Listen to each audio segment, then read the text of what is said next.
ဝါထရန်ကတက်ကယ်မိုးရတဲ့ရာကင်းစောက်တဲ့အိမ်လေးတစ်လုံးရှိတယ်တဲ့အိမ်ပေါ်မှာတော့အသက်18နှစ်အရွယ်မတ်ဖြူဆိုတဲ့မိန်းကလေးတစ်ယောက်က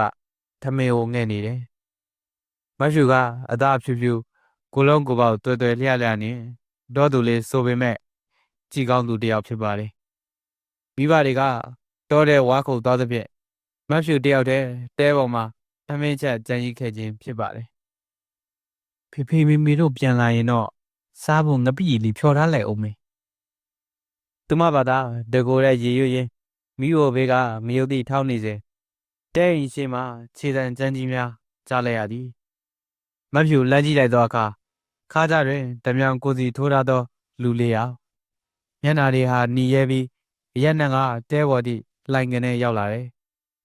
ခေါင်းဆောင်လှုပ်သူကငမဲ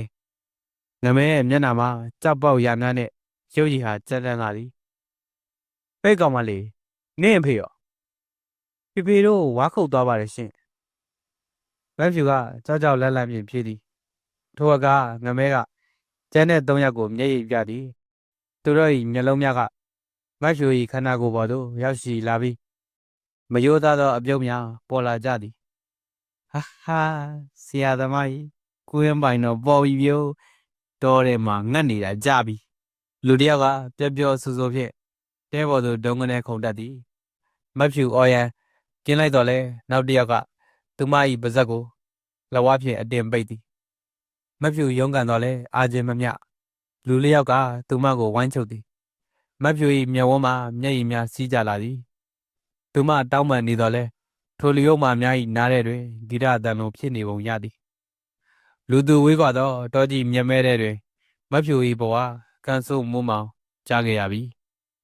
သူတို့သည်မိန်းကလေးတယောက်ကိုမရိတ်ကြည့်အောင်များအားမရပဲရက်ဆက်ကြမ်းကြုတ်သောစိတ်တက်ဖြင့်နှိပ်စက်ကြသည်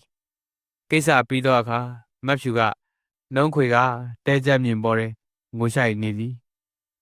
ငမဲကသူခါကြတဲ့ကဓမြောင်ကိုဆွဲထုတ်သည်ဒီကောင်မှရှင်းနေငါတို့ကိုတိုင်အောင်ပါပဲရှင်းပြမအေးမယ်လုံးလိုက်ဆရာကြီးငမဲကမတ်ဖြူ၏သပင်ကိုဆွဲမှသည်ဒါသာကနေရောင်အောက်တွင်လက်ခနဲ့ဖြစ်သွားသည်မတ်ဖြူအော်တန်ကလက်ချောင်းဝတွင်ပြတ်တောက်သွားသည်လူယုံမာတို့သည်လူစိတ်မရှိကြအသက်18နှစ်အရွယ်မိန်းကလေးကိုခေါင်းဖြတ်တက်လိုက်သည့်အထိရက်ဆက်ကြသည်ထို့နောက်ခန္ဓာကိုယ်ကိုတဲပေါ်တွင်ထားရစ်ပြီးပြတ်သွားသောခေါင်းကိုတော့သပင်စားမှဆွဲကတဲအိမ်ဘေးကချောင်းထဲသို့ပစ်ချလိုက်သည်